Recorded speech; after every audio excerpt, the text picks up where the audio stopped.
OTT చూసే ముందు ఓసారి ఇటు చూద్దాం. పూర్తి వివరాలకు చదవండి రేపటి సాక్షి దినపత్రిక. భద్రాద్రి కొత్తగూడెం జిల్లాలో ఎన్కౌంటర్ జరిగింది. ఇల్లందు గుండాల వద్ద పోలీసులు మావోయిస్టుల మధ్య ఎదురు కాల్పులు జరిగాయి. పోలీసుల కాల్పుల్లో 5 మావోయిస్టులు మృతి చెందారు. 3 గ్రేహౌండ్స్ పోలీసులకు గాయాలయ్యాయి. మృతి చెందిన మావోయిస్టులు లచ్చన్న దళంకు చెందిన వారిగా గుర్తించారు.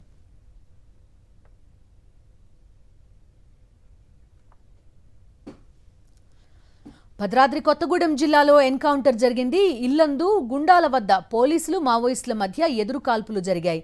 పోలీసుల కాల్పుల్లో 5 మావోయిస్టులు మృతి చెందారు. 3 గ్రేహౌండ్స్ పోలీసులకు గాయాలయ్యాయి.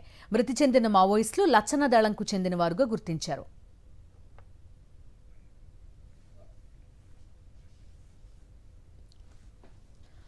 భద్రాద్రి కొత్తగూడెం జిల్లాలో ఎన్కౌంటర్ జరిగింది. ఇల్లందు గుండాల వద్ద పోలీసులు మావోయిస్టుల మధ్య ఎదురు కాల్పులు జరిగాయి.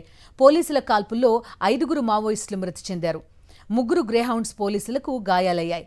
మృతి చెందిన మావోయిస్టులు లచ్చన్న దళంకు చెందిన వారుగా గుర్తించారు.